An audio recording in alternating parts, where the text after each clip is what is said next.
Welcome to the Women's March Canada podcast, making the equality of women in Canada the new norm. This is episode 42, entitled Workforce Equality.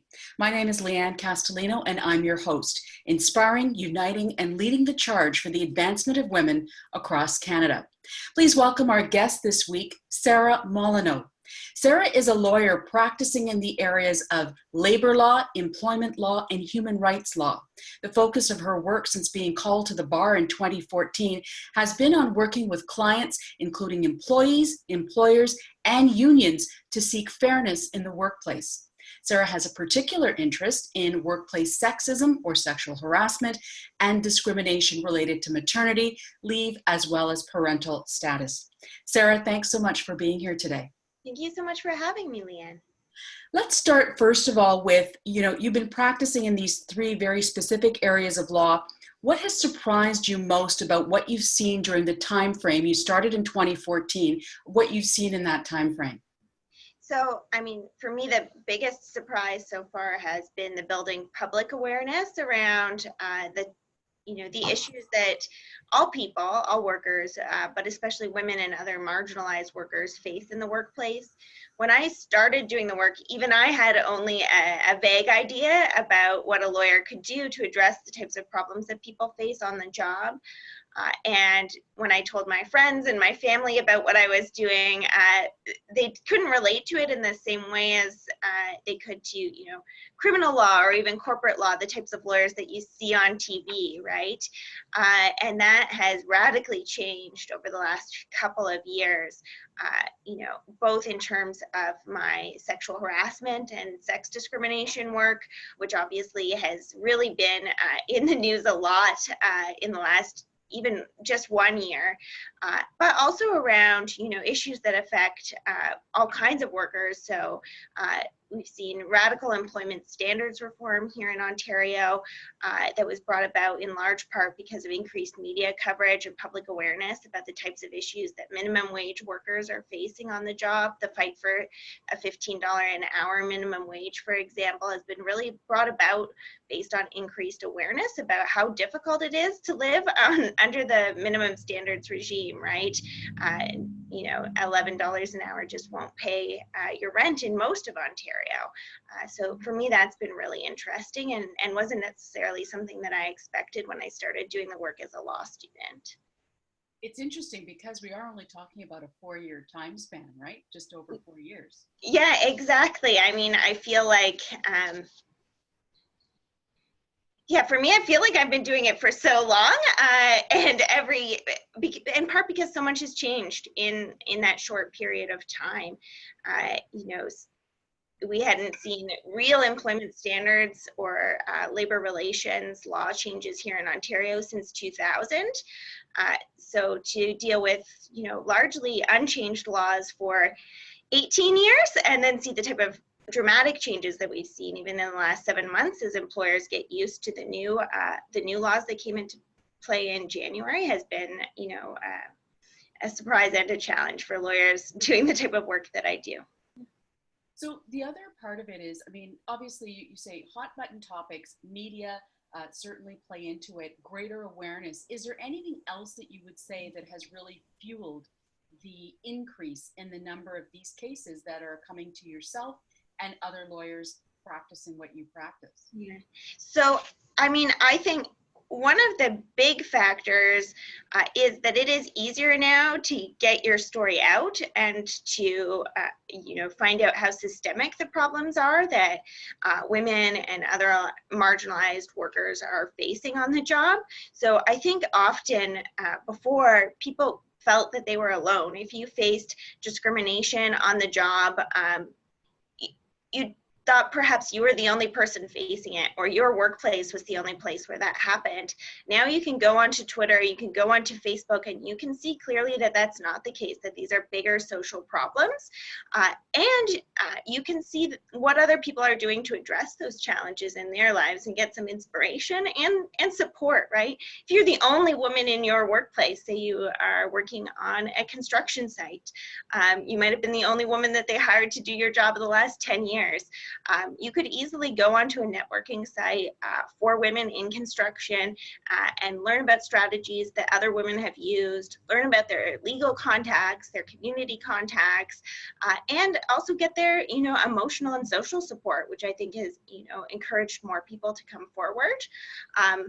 I also think to some extent these cases have been going on for a long time. The world of labor law offers, so many examples of people who have pursued these cases with the support of their unions over the years. But what has changed, I think, is the number of individuals, particularly non-unionized employees, that are bringing these cases forward on their own. So certainly people feeling more empowered to follow through or to go seek help is a big piece of, I guess, the increase in your practice. But in terms of what surprises you when you're approached by clients, is there a pattern or a trend that you're seeing in terms of when people approach you with their particular case and how, what they're asking you? I don't know if I get surprised anymore. I'm trying to remember back. So I started doing this work as a law student. So I've been called to the bar since 2014, but I began doing this work in my first year of law school. And I suppose what surprises me is the pattern. If I were to pull out a stack of my files and compare the people and the workplaces and the problems that they're experiencing, they begin to sound the same. Women in their 30s that are beginning to get established in their jobs, that want to begin a family, become pregnant, are excited, and then face resistance from their employers. They are treated badly when they request maternity leave or accommodation after they have complications in their pregnancy, even miscarriages. They have trouble reintegrating into the workplace after their maternity leaves. They are denied shifts that would work with daycare and their partners' careers. They are placed in lower positions. They see themselves placed on, the mommy track. So whereas before they were looking at becoming CEO or law partner even, now they see that they are getting less challenging roles, that their bonuses are smaller, if they have a job to return to at all, which often they don't. So I suppose what surprises me is the pattern. And I think that surprises my clients too, because what they tell me is that they feel alone and they feel embarrassed. And I tell them, it's just not true. If you were alone, I wouldn't have this practice. That makes up the vast majority of my work. So unfortunately, you're not an outlier. Your employer is not an outlier. So that for me has been the most surprising, is how much our experiences in the workplace are similar. It's interesting because if people are coming to you and they're expressing that feeling that they're alone, it's because there are not the mechanisms within their workplace to address these issues. Mm-hmm. Or if they exist, for example, a human resources department, clearly there's an issue there. Mm-hmm. So do you feel, just listening to you talk, it strikes me, do you feel that a lot of this should be handled by human resources departments internally within companies before they come to you? Yeah, that would be ideal, right? Many workplaces are just too small to have a formal human resources department. They don't have the money or the manpower, the woman power perhaps, to dedicate someone to doing the job of managing people's leaves and pays and promotions professionally. And the people that are in charge of that lack the training and the knowledge to do it properly. I'm not going to pretend like, it is easy to know all of the rules and laws that apply to an employer. And small employers often find themselves overwhelmed, focusing just on paying people the right amount per hour and not on, the many types of employment and human rights issues that can come into play in even a small workforce. So I think there's that challenge, right? People are you might be great at making widgets. You might be a wonderful baker, but have no knowledge about how to manage the people that work in your bakery. inquiry.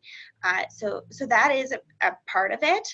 But these problems happen at large and sophisticated employers too, where you might have dozens of HR people in an international corporation. And fundamentally, the problem is that workplaces are run by people, and people bring their own biases, their own expectations, their own flaws to the workplace. And if that includes sexist attitudes or presumptions about parents and their career priorities, then that trickles down to more junior workers and pervades the organization. And unfortunately, I mean, a good HR person can make the world of difference, but ultimately the HR department works for the company, and their job is to protect the company's interest. Now, the company is interested in not getting sued for discrimination, right? So sometimes that has the same outcome as someone working for you.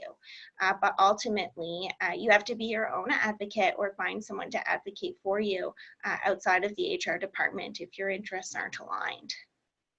So in that vein then, what would you say your top line advice would be to people who are watching this, who potentially feel that they've been wronged in their, the workplace, in their employment, or in a human rights capacity? Yeah. So I think the first thing to do is to get some advice, right? If you are a unionized employee, call up your union rep or your union steward and get some information. If, like most of us, you are a non-unionized employee, I think you should consider calling an employment lawyer. Now, there are some free resources available. There are a few legal clinics that provide support in employment and human rights law. There's the Human Rights Legal Support Center here in Ontario.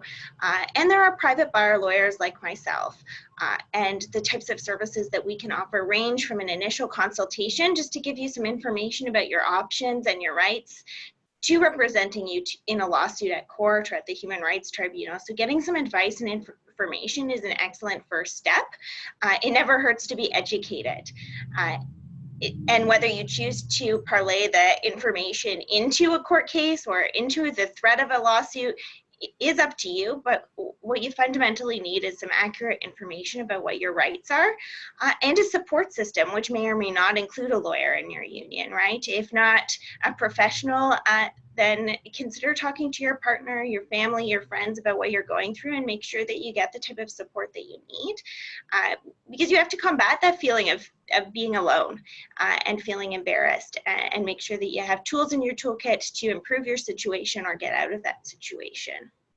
It's such an important point that you mentioned about that support system, because we are talking about cases, I would imagine, largely that have, strands of emotional issues that are attached to it, psychological, other things that, maybe you can speak to a bit more. So it's not just a one-dimensional case that you're dealing with. Yeah, exactly. I mean, we ramp up as a society. We probably invest too much of our identity and self-worth in what we do for a living, right? So the loss of a job or the loss of career opportunities or just difficult days at work can really impact, your emotional well-being, your mental health, as well as your economic well-being, right?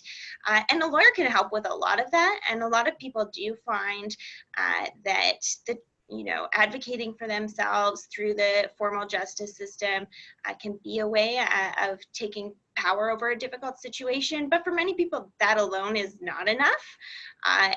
And what they really need is, the support system and feeling of community that they may or may not get from their lawyer. I try to provide, as much emotional support as I can, but nothing beats your loved ones or, in more difficult situations, the assistance of a mental health professional.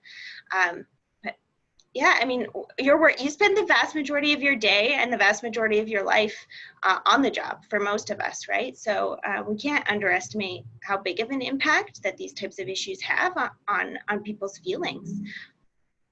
Now, as a female working in a largely male-dominated environment, not exclusively, but largely male-dominated in law, what are some of the challenges that you personally have experienced, and how have you gone about overcoming them?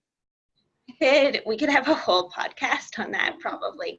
I mean, law is still very much a man's world, and I am a litigator, which is even more male-dominated, especially traditionally. It's changing. Law schools are now pretty gender equal. So eventually that will trickle upwards into the bar.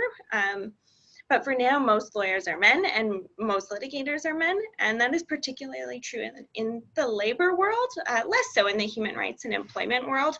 But labor law deals with unions, which is a traditionally male environment. And particularly when I was a student and starting my practice, I felt that older male lawyers underestimated me, disrespected me, and have experienced things that I didn't necessarily expect as an idealistic student going out into the world. Things like men raising their voice at me, telling me how to do my job, interrupting me.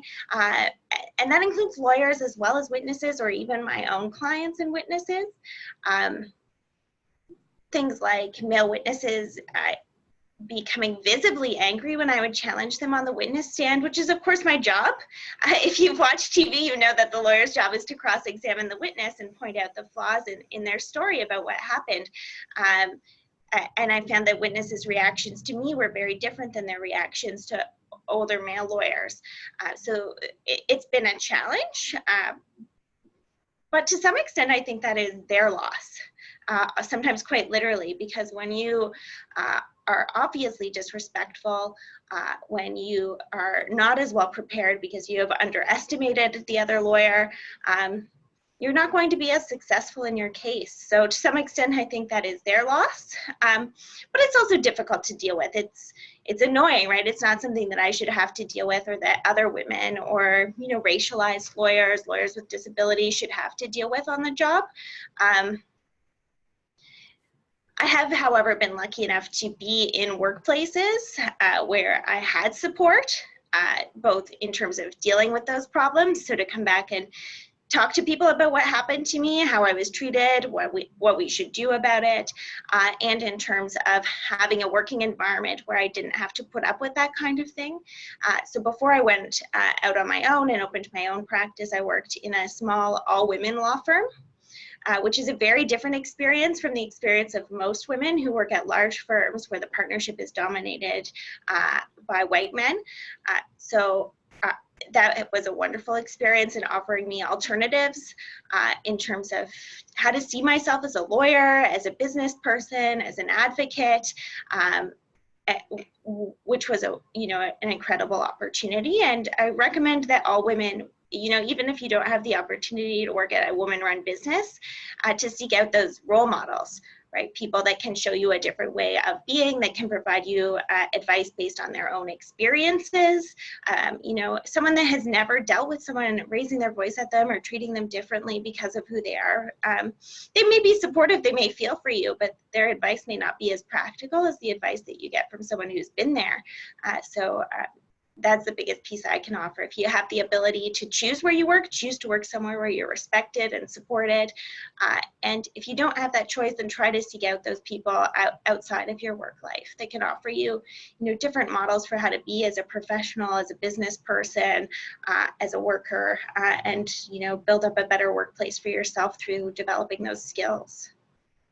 That's such important advice, because often you will hear these stories where particularly women will feel like they're meant to work in a place like this. This is what they deserve in terms of being disrespected, etc. And it just becomes this, it just fuels itself. And so then it becomes increasingly harder to get out of those situations. Yeah. So excellent advice on that. Yeah. I think we can imagine a better working world, right? Yeah. We don't have to accept that discrimination, harassment, ill treatment, long hours, low pay are part of our world. Whether you are a lawyer or you are a factory worker, we can imagine a better world for workers. And if you have the power to affect that change in your life and in the lives of your coworkers, you should try, right? Absolutely. Now, all three areas of law that you practice are really rooted in seeking justice in the workplace. What drew you to those specific areas of law? So I always wanted to do social justice law. I have a degree in political science with what my school calls a subsidiary. It's really like a large minor in development studies, which I obtained at St. Francis Xavier University, where the development studies program is focused not just on international development issues, but on the idea that we have economic and social equality issues here in Canada, particularly in my home province, where, you know, loss of big industries has resulted in poverty and unemployment, underemployment, outmigration, people like me moving to Ontario to pursue a career because those options aren't available to us at home. So I was always interested in how I could take part in achieving, you know, a better world for people that are poor or marginalized in my own community. And workers' rights offered me, you know, a way to do that. And I was encouraged by a mentor of mine to pursue this area of law, and it was great advice because I found it really fulfilling. And it wasn't, I mean, like I mentioned, I didn't really know what I was getting into when I started 7 years ago, but how you're treated at work and how you're paid, that affects your daily life. And we've had formal equality on the books. It's been illegal to discriminate against women on the job and out in the world in Canada for decades, but the wage gap and the treatment gap persists. So these fights, woman by woman, person by person, for better treatment on the job, it makes a difference. And it is a social justice struggle and a feminist struggle. And I feel lucky to be able to, you know, do that as my day job. Final question, Sarah. What would you say are the top 3 myths within each area of law that you practice, and how would you go about dispelling them? I think there are a lot of myths like about what is and isn't the law. So a few examples that I often talk about are, you know, people think, for example, that it is illegal to record your boss secretly on the job. For most Canadians, it is not. Maybe a good idea to get some advice about whether that's specifically true in your workplace, but so people often feel like it has to be a he said, she said, not necessarily true. People, you know, another myth about the law is that people think that if you are salaried, that you're not entitled to overtime. In fact, it's more complicated than that. So there are a lot of myths like that about what the law does or doesn't say about your rights at work. But I think the biggest myth and the most problematic one from my perspective is that women and other people that report discrimination or harassment in the workplace are in it for the money or are in it for the fame and attention. And that is a really pervasive myth. If you see an article about someone who has filed a sexual harassment complaint in any of our prominent newspapers today, and you dare to scroll down into the comments section, you will see it, right? She's doing this for the attention. She's after the money. Statistically, I just don't think that's true. We know that women face these problems in the workplace. In anonymous surveys, women report very high rates of having experienced discrimination or harassment on the job, whether that's because they're pregnant or just because they're women or because of their childcare needs. Way higher than the rate of women that actually file a formal legal complaint or actually even come into a lawyer's office to get advice about them. So I think the idea that women are doing this strategically and for, you know, nefarious purposes is just not borne out by the numbers. But I also think we have a skewed idea about what you get from this, right? In Ontario, there's no formal cap on human rights damages, but for your average person who is successful in a human rights proceeding, the damages range from $5,000 to $25,000. So no one's becoming a millionaire off of this. The largest case to date is an award of $200,000, and that woman faced a number of serious sexual assaults by her employer over the series of several years. And in some jurisdictions in Canada, so under the federal Human Rights Code, for example, there is a cap, it's $20,000. And once you consider the lengthy and stressful process of a lawsuit and potentially legal expenses, it becomes just silly to think that women are doing this for the money. In fact, what they tell me is that they're doing it to make it a safer and better workplace for other women, that they know that that person is going to continue to hire women and employ women, and unless they face some sort of sanction, they will treat other women the same way that my clients have been treated. And I think that's probably the same thing that other human rights lawyers and employment lawyers would say, that people are not doing this to get rich, because they will not get rich. What they're doing it for is to make it cost an employer to treat people badly.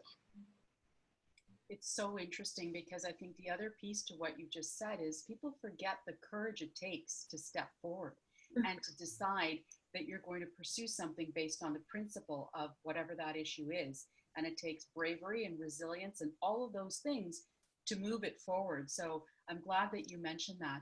It's such an important point. Yeah, I mean, lots of people don't, right? And I am proud of my clients for being brave enough to speak up and to share their story. And it is that sharing of stories and that speaking of truth to power that lets other women who may not be in a position to make a formal complaint, that may not have the support that they need to do so or the resources that they need to do so, know that they are not alone, and know that other people are out there trying to change the workforce for them. So I think it's really important, and it's really difficult.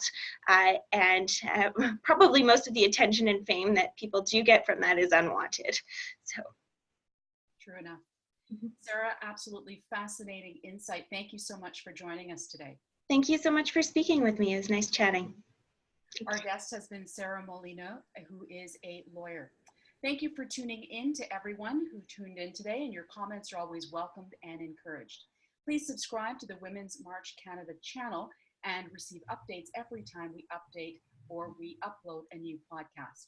Our mission across Canada is to stand in solidarity with our partners and children for the protection of our rights, our safety, our health, and our families, recognizing that the vibrance and diversity of our communities is the strength of our country. This is the Women's March Canada podcast. You can find us on Twitter at Women's March CDA or our website, womensmarchcanada.com. My name is Leanne Castellino. Thanks so much for joining us, and have a great day.